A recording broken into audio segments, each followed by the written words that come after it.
Hello दोस्तों, एक बार फिर से आपका बहुत बहुत स्वागत है आपका अपना यूट्यूब चैनल आर के स्टडी पे। मैं हूं रविंद्र कुमार और गाइज हम आपके जो ऑपरेटिंग सिस्टम का क्लास स्टार्ट किए थे, आज उसका भाग नंबर 3 है। तो computer science information technology 4th semester के सभी स्टूडेंट एक साथ जुड़ेंगे। आज का जो टॉपिक है वो हम आपको बता देते हैं। ऑपरेटिंग सिस्टम सर्विसेज क्या होते हैं, इसके बारे में पूरा डिस्कस करने वाले हैं। ये क्या क्या सर्विसेज प्रदान करते हैं और यूजर ऑपरेटिंग सिस्टम की इंटरफेस क्या क्या है, ये कैसे कैसे यूज होते हैं, इनके कितने प्रकार हैं, इनके बारे में आज हम लोग पूरा डिस्कस करने वाले हैं बहुत अच्छे से। तो वीडियो लास्ट तक देखिएगा। हमारे चैनल पर नए हो तो सब्सक्राइब कर लीजिएगा, साथ में बेल आइकन भी प्रेस कर लीजिएगा क्योंकि इससे रिलेटेड आपको वीडियो मिलती रहती है। ठीक है। सो गाइज, यहाँ पे आपको बता दें कि फ्री पीडीएफ अगर चाहते हैं तो फ्री पीडीएफ के लिए हमारे टेलीग्राम से जुड़ सकते हैं। आर के स्टडी 2.0 के नाम से सर्च करेंगे तो वहाँ पे आपको मिल जाएगा। ठीक है।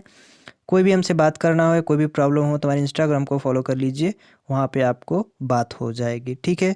वैसे गाइज, हमारे पास तो क्लास बहुत सारे चल रही हैं, जैसे कि डाटाबेस मैनेजमेंट सिस्टम की क्लास चल रही है, e commerce and digital marketing की भी क्लास चल रही है, ऑपरेटिंग सिस्टम का क्लास तो चल ही रहा है, और आपका एनर्जी कन्वर्जेशन का भी अभी क्लास चल रहा है। ठीक है। 4th सेमेस्टर के लिए computer science and information technology. तो सबसे पहले गाइज हमारा जो है क्वेश्चन कि ऑपरेटिंग सिस्टम सर्विसेज क्या होते हैं, ऑपरेटिंग सिस्टम क्या होते हैं, इसके बारे में पूरा डिस्कस हमने 2 वीडियो में ऑलरेडी पहले कर चुके हैं।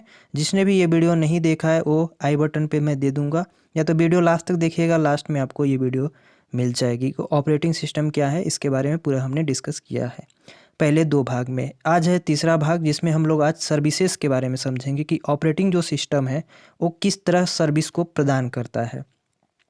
जैसे कौन कौन से सर्विसेज प्रदान करते हैं, इनमें कौन कौन से उपयोग होते हैं, और ऑपरेटिंग सिस्टम की सबसे अच्छी सर्विसेज कौन सी है, ये किस टाइप के होते हैं, ये पूरा आज हम लोग डिस्कस करने वाले हैं। ठीक है। थोड़ा सा हम इसकी परिभाषा पढ़ते हैं। ऑपरेटिंग सिस्टम प्रोग्राम का निष्पादन के लिए, ठीक है, एक वातावरण उपलब्ध कराता है तथा ऑपरेटिंग सिस्टम कुछ निश्चित सर्विसेज को प्रोग्राम और उन प्रोग्राम के यूजरों, माने जो चलाते हैं, ठीक है, को प्रोवाइड करता है। कौन कौन है गाइज? कुछ निश्चित सर्विस को प्रोग्राम और उन प्रोग्राम के यूजर्स, माने जैसे यूजर्स क्या हो गए, जो लोग यूज करेंगे, और जिस जो प्रोग्राम मतलब जो ऑपरेटिंग सिस्टम है उनके प्रोग्राम को जो यूजर यूज करेंगे, ठीक है, उनको प्रोवाइड करता है। यह ऑपरेटिंग सिस्टम सर्विसेज प्रोग्राम के लिए सरलता और प्रोग्रामिंग को अच्छा बनाता है। देखिए, जो सर्विसेज हैं, ऑपरेटिंग सिस्टम सर्विस, सर्विस का मतलब समझ में यहाँ से डायरेक्ट समझ में आ रहा है कि इनकी जो सर्विसेज हैं वो क्या करेंगी। अगर इनकी सर्विसेज हैं तो वो क्या करेंगी कि अच्छा, जो भी इनके प्रोग्राम हैं उनको गुड क्वालिटी देने की कोशिश करेंगे, सिंपल में और गुड क्वालिटी देने की कोशिश करेंगे। ठीक है। तो गाइज, अब हम लोग समझेंगे कि जो ऑपरेटिंग सिस्टम सर्विसेज के गुड क्वालिटी जो प्रोवाइड करा रही है, जो ऑपरेटिंग सिस्टम को प्रोवाइड करा रही है जो सर्विसेज, वो सबसे पहले हम लोग देखेंगे। इस फिगर में, ये दोनों फिगर में एक ही है।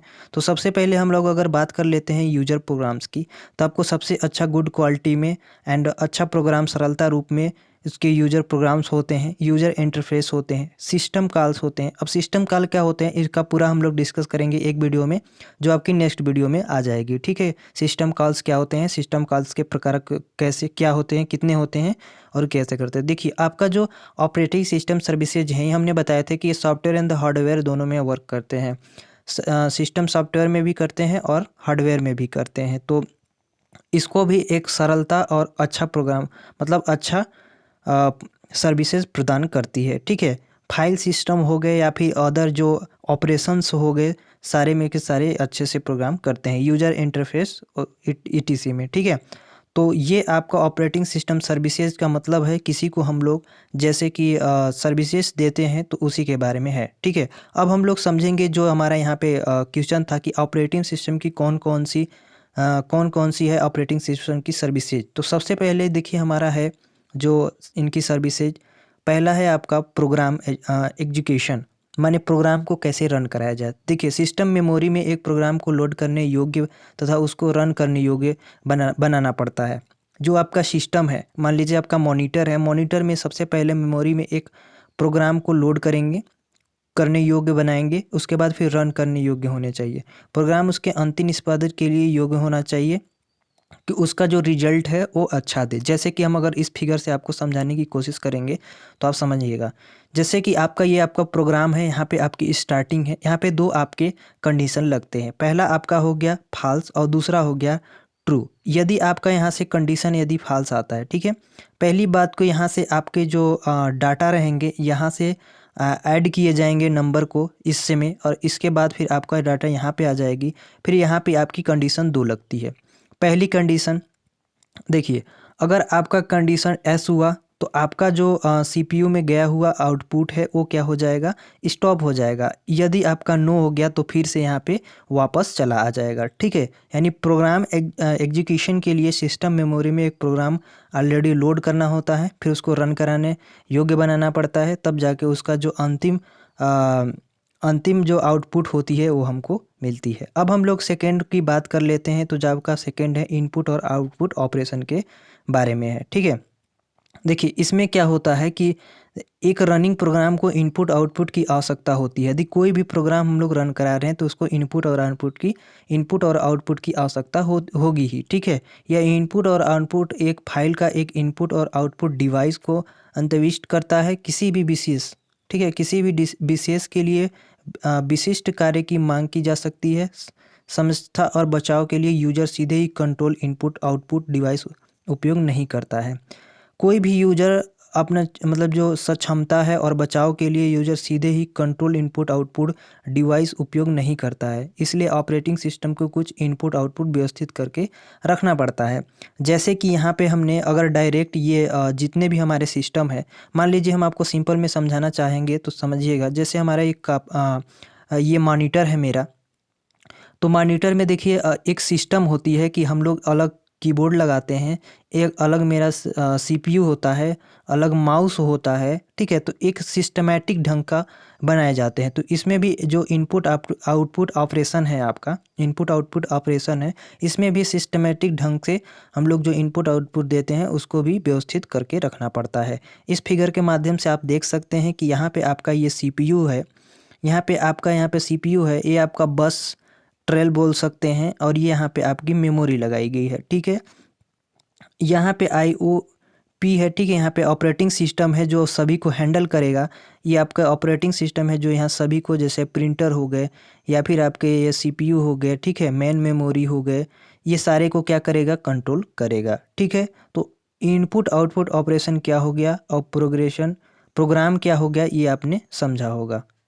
अब आगे हम लोग चलते हैं और आगे हम लोग बात करेंगे फाइल सिस्टम मैनिपुलेशन। अब फाइल सिस्टम मैनिपुलेशन में क्या होता है कि फाइल सिस्टम मैनिपुलेशन प्रोग्राम की आवश्यकता के अनुसार फाइल को रीड करना पड़ता है, राइट करना पड़ता है, और आवश्यकता अनुसार नाम के आधार पर फाइलों का निर्माण करना पड़ता है और हटाना पड़ता है। अब जैसे कि फाइल सिस्टम मैनिपुलेशन, फाइल का मतलब होगा कि यदि हम लोग फाइल बनाएंगे तो वो इनडायरेक्टली एक जैसे नहीं रखेंगे। अगर हम लोग कोई भी फाइल बनाते हैं तो उसको सबसे पहले उसको जांचेंगे कि ये फाइल कहाँ पे है, कैसे है, किस टाइप में रखा जाएगा। पहले इसको रीड किया जाता है, ये सब आपके फाइल्स रखे गए हैं, बट ये फाइल्स मान लीजिए ये किस टाइप के आपके फाइल्स रखे जाएंगे ऑपरेटिंग सिस्टम के अंतर्गत में, पहले ये रीड किया जाता है। रीड करने के बाद इसको राइट डायरेक्शन में लगाया जाएगा। राइट डायरेक्शन के लगाने के बाद इसको हम लोग या तो इसका निर्माण कर सकते हैं, इसका हम हटा सकते हैं, ठीक है। तो ये फाइल सिस्टम मैनिपुलेशन का वर्क है। अब आगे हम लोग बात करेंगे कम्युनिकेशन का, माने कैसे हम लोग इसको बातचीत कर सकते हैं, एक दूसरे से कैसे हम लोग ज्वाइन कर सकते हैं। देखिए, आपका कम्युनिकेशन देखिए दो टाइप के हो सकते हैं। जैसे कि एक पहला हो जाता है शेयर और एक थे मैसेजिंग पासिंग। अब हम लोग दो टाइप से कर सकते हैं कम्युनिकेशन। पहला क्या कर सकते हैं, शेयर करके। शेयर कैसे करेंगे, जैसे अगर हम सिंपली बता दें, व्हाट्सअप पे हम लोग क्या कर सकते हैं, दो टाइप के भी कर सकते हैं। एक ही व्हाट्सअप ही है बट दो टाइप के करते हैं। एक में होता है कि मैसेज को हम लोग शेयर करते हैं और दूसरा होता है कि मैसेज को लिखते हैं, ठीक है। तो दूसरा हो गया आपका, पहला हो गया कि शेयर मैसेजिंग और दूसरा हो गया मैसेजिंग पासिंग, माने हम दूसरा को मैसेज को एक भेज सकते हैं। शेयर मैसेजिंग में भी हम लोग भेजते हैं लेकिन ये किसी सॉफ्टवेयर का यूज करते हैं, ठीक है। मैसेजिंग पासिंग इसमें भी सॉफ्टवेयर का ही यूज करेंगे, दोनों में डिफरेंट है, ठीक है। तो चलिए पढ़ते हैं कम्युनिकेशन। इस सर्विसेज में एक प्रोसेस आवश्यकता पड़ने पर सूचना को दूसरी प्रोसेस में आदान प्रदान करता है। कम्युनिकेशन को शेयर मेमोरी के द्वारा यह मैसेज पासिंग की तकनीक के द्वारा इम्प्लीमेंट किया जा सकता है। देखिए कम्युनिकेशन को शेयर मेमोरी, यहाँ पे देखिए शेयर मेमोरी द्वारा मैसेज पासिंग की तकनीकी के द्वारा इम्प्लीमेंट किया जा सकता है। इस प्रकार की तकनीकों सूचना के पैकेट ऑपरेटिंग सिस्टम के द्वारा प्रोसेस के बीच भेजे जाते हैं।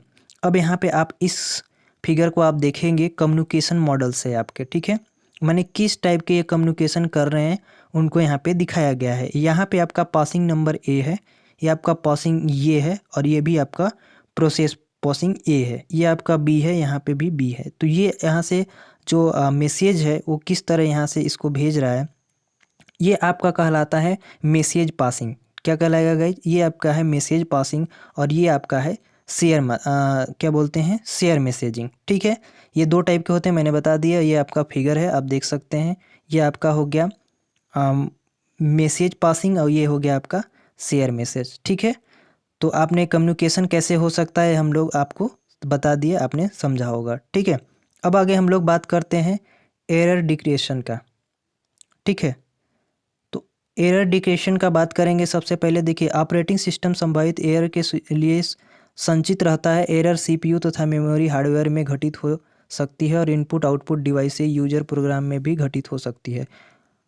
हर प्रकार की प्रॉब्लम के लिए ऑपरेटिंग सिस्टम को सही एक्शन लेना चाहिए। अब यहाँ पे समझेंगे, जैसे कि अभी हम लोग कोई भी ऑपरेटिंग सिस्टम चला रहे हैं या कोई भी सॉफ्टवेयर या हार्डवेयर कोई भी वर्क कर रहे हैं, किसी पे हम लोग चला रहे हैं, ठीक है, तो उसमें एरर आना ज़रूरी है। एरर मतलब आना पक्का है, ठीक है।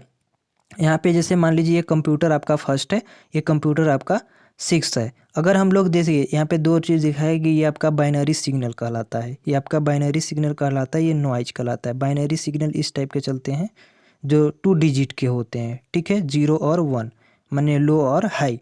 और जो नॉइज है आपका इस कंप्यूटर से यहाँ तक जाने के लिए, तो इसमें देखिए एरर की भी, अगर हम लोग नेटवर्क की बात करें, ठीक है, अगर हम लोग नेटवर्क की बात करें तो यहाँ से देखिए ये आपका डिजिटल सिग्नल कहलाता है, ये आपका नॉइज सिग्नल है। इस नेटवर्क से इस नेटवर्क के बीच में अगर कोई भी कोडिंग जा रही है, कोई भी डाटा जा रहा है, तो ये हमारा एरर को भी प्रभावित करता है। तो वही कह रहा है कि ऑपरेटिंग सिस्टम संभावित एरर के लिए संचित रहता है। एरर सीपीयू तथा मेमोरी हार्डवेयर में घटित हो सकती है और इनपुट आउटपुट डिवाइस से यूजर प्रोग्राम में भी घटित हो सकती है। तो ज़रूरी नहीं कि ये जो आपका इनपुट है, यहाँ से अगर हमने इनपुट 1 से अगर 2 में दिया, तो यहाँ से यहाँ तक आने में अगर ये एरर आता है, तो अगर हम लोग यहाँ से यहाँ तक अगर सेंड करते हैं, 2 से 1 में भी अगर सेट करते हैं, तो यहाँ से भी हमें एरर आ सकता है। चलिए, एरर डिटेक्शन क्या होता है आपने समझा होगा। आगे हम लोग बात करते हैं रिसोर्स एलोकेशन का। अब ये रिसोर्स एलोकेशन क्या होता है, देखिए आपका सबसे पहले यहाँ पे प्रोसेस हो जाएगा और प्रोसेस से आपका रिसोर्स होता है। देखिए रिसोर्स एलोकेशन क्या होता है, जब मल्टीपल यूजर या मल्टीपल जॉब्स एक ही समय पर रन होते हैं तो प्रत्येक के लिए रिसोर्स लोकेशन होना चाहिए।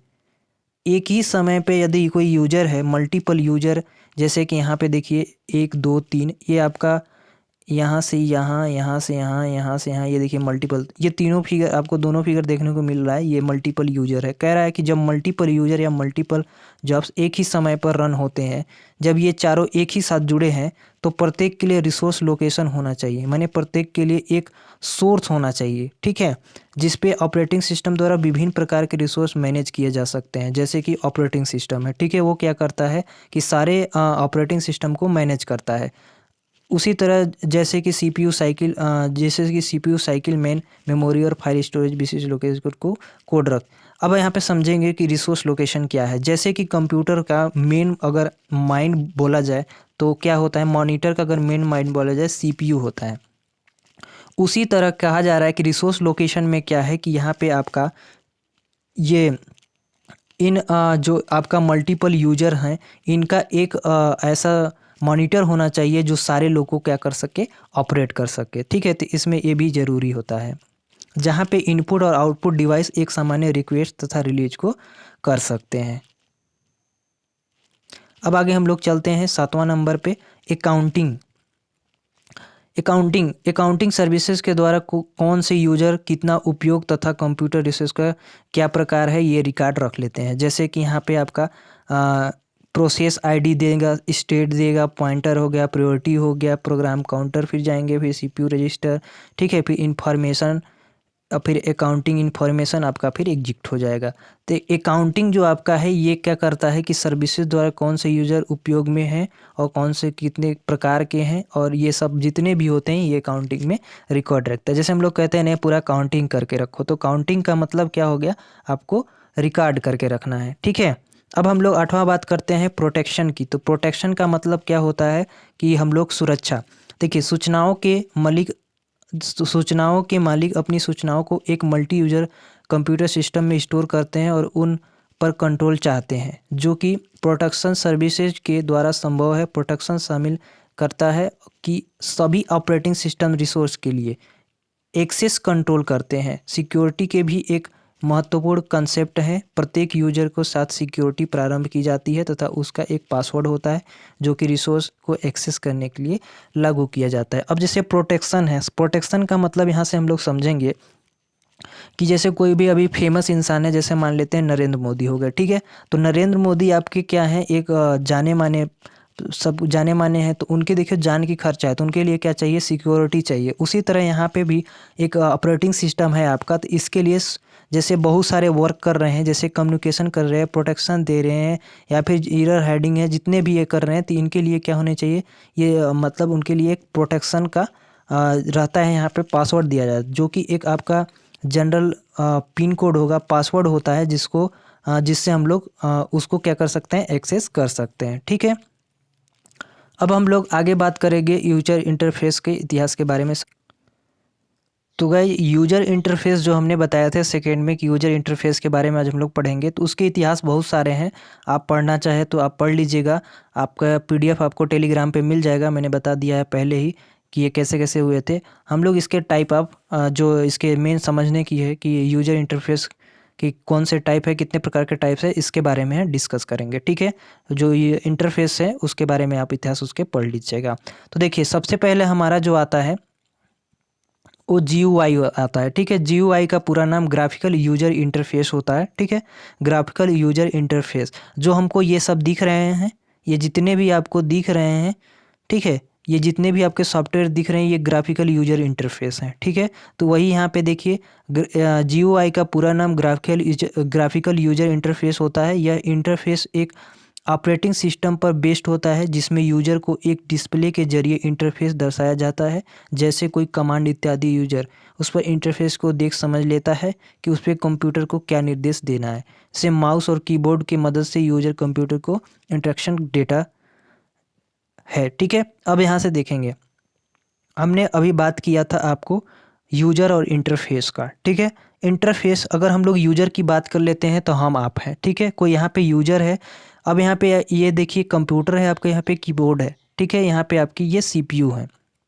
इसके ये सब टाइप्स हैं। सबसे पहले ग्राफिकल यूजर इंटरफेस आपने पढ़ लिया, उसके बारे में हमने बता दिया ग्राफिकल यूजर इंटरफेस के बारे में कि यहाँ पे आपको जो दिख रहे हैं, ठीक है, यहाँ पे आपको ये दिख रहे हैं जितने भी, यहाँ पे आपको ये जितने भी दिख रहे हैं ये आपके ग्राफिकल यूजर इंटरफेस के अंतर्गत में आ जाएंगे।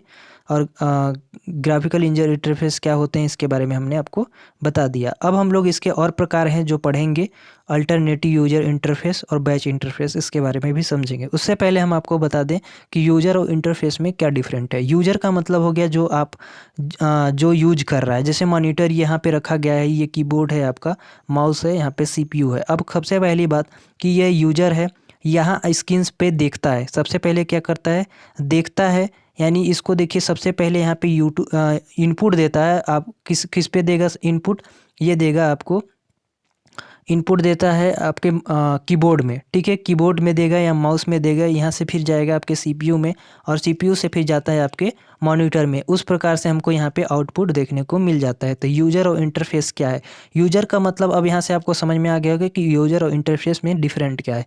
यूजर वो है जो क्या करता है, इनपुट देता है, और जो इंटरफेस क्या है, जो हमारा यहाँ से इनपुट भेजा गया, जो प्रोसेस वर्क होता है, प्रोसेस कार्य करता है, ठीक है, वो हमारा क्या हो गया, इंटरफेस हो गया। यूजर और इंटरफेस के दोनों के बीच की जो कड़ी है, ठीक है, जहाँ से हमको आउटपुट देखने को मिलता है, वो आपके मॉनिटर यहाँ पे देखने को मिल जा रहा है। तो अब हम लोग समझेंगे कि अल्टरनेटिव यूजर इंटरफेस क्या होता है। इसका काम यूजर के ध्यान को केंद्रित करना है कि किस समय यूज़र को नोटिफिकेशन संदेश वरना वार्निंग देनी है, उसका ध्यान रखता है। अब देखिए ये जो अल्टरनेटिव यूज़र इंटरफेस है, ये आपका यूज़र इंटरफेस, ये जो आपका अल्टरनेटिव यूज़र इंटरफेस है, ये इस पे ये ध्यान देता है। इसके जो टाइप्स हैं इसमें बता रहे हैं कि ये जो इस पे अल्टरनेटिव यूज़र इंटरफेस है आपका, इसमें ये काम है कि इसमें ये जो आपका यूज़र है ये बस ध्यान देता है कि यहाँ से जो हमारे इनपुट के प्रोसेस हैं या फिर हमारा जो नोटिफिकेशन हो गया, वो संदेश या जो भी हो, वो कब आता है कब जाता है, इसका ये ध्यान देता है अल्टरनेटिव यूज़र इंटरफेस। अब हम लोग बात कर लेते हैं बैच इंटरफेस के। तो इसमें यूज़र बैच प्रोसेसिंग का काम करता है। इसमें यूज़र से लिया गया आउटपुट को प्रोसेसिंग करता है और प्रोसेसिंग चालू के बाद कंप्यूटर इस कार्य में किसी भी प्रकार का रुकावट नहीं डालता है। ठीक है, पहले आपका ऑपरेटिंग सिस्टम यूज़र के पास जाएगा और यूज़र ने आपको यहाँ पे आपका यूज़र क्या करेगा, ऑपरेटिंग सिस्टम के बाद से आपका यूज़र पे यूज़र प्रोग्राम आपका रीड करेगा। ठीक है, इसके बाद फिर आपकी इसमें कोई भी रिकॉर्ड नहीं चाहता है आपका बैच इंटरफेस। ठीक है, बैच ऑपरेटिंग सिस्टम यहाँ पे आप देख सकते हैं दिया गया है। अब हम लोग बात करेंगे आगे कमांड लाइन इंटरफेस। ठीक है, तो इसमें कीबोर्ड की मदद से कमांड को कोड लिखना पड़ता है और कंप्यूटर मॉनिटर में आउटपुट को दिखाता है। इससे ज़्यादा प्रोग्राम और इससे जुड़े यूज़र प्रोग्राम करते हैं। कमांड लाइन इंटरफेस में क्या करते हैं कि इसमें कीबोर्ड की मदद से कमांड कोड लिखा जाता है और कंप्यूटर मॉनिटर आउटपुट को दिखता है। ज़्यादातर प्रोग्राम और इससे जुड़े यूज़र प्रयोग करते हैं। अब बात करेंगे कैस्केडिंग बेस्ड इंटरफेस की। तो यह देखिए ग्राफिकल यूज़र इंटरफेस होता है जिसका काम सीमाओं का उल्लंघना होता है और अच्छे से समझ रूप से काम कराना होता है। ठीक है, माने जो कैस्केडिंग बेस्ड इंटरफेस है आपका, इसका काम है कि ग्राफिकल यूजर इंटरफेस जो होता है उसके जो सीमाएं हैं उसको उल्लंघन नहीं करना और अच्छे से, ठीक है, अच्छे से समझ रूप से उसके वर्क को प्रोवाइड करा देना। ठीक है, ये आपके बेस्ड इंटरफेस के काम है। अब हम लोग बात कर लेते हैं डायरेक्ट मैनिपुलेशन इंटरफेस।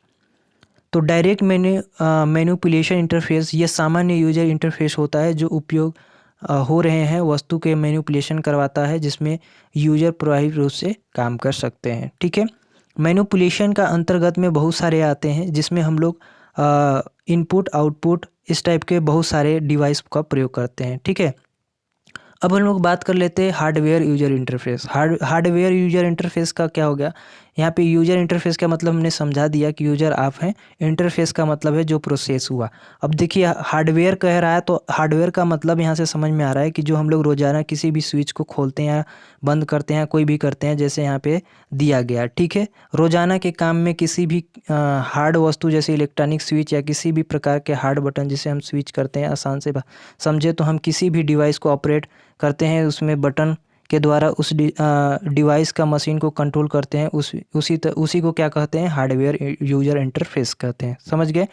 देखिए हार्डवेयर यूजर इंटरफेस क्या है, कोई भी अभी हमने जैसे कि लाइट आई तो स्विच ऑन किया, उसी को अगर हम लोग कंट्रोल कर रहे हैं तो वही हमारा हार्डवेयर यूजर इंटरफेस कहलाएगा। ठीक है, तो बस गाइज आज के लिए इतना ही, मिलेंगे नए वीडियो में। तब तक के लिए हम आपको बता दें कि जो हम लोग नेक्स्ट क्लास में पढ़ने वाले हैं what is the system calls पढ़ेंगे और type of system calls. System calls क्या होते हैं और उसके कितने प्रकार होते हैं, ये किस प्रकार यूज करते हैं, किस प्रकार ये वर्क करते हैं। आपके यहाँ पे एक डिवाइस है, एक यहाँ पे डिवाइस है, ये दोनों कैसे वर्क करते हैं सिस्टम कॉल्स में हम लोग नेक्स्ट टॉपिक पढ़ेंगे। तब तक के लिए जय हिंद। चैनल पे नए हो तो सब्सक्राइब कर लीजिएगा और एक लाइक कर लीजिएगा। ठीक है, मिलते हैं नए वीडियो में, तब तक के लिए बाय बाय।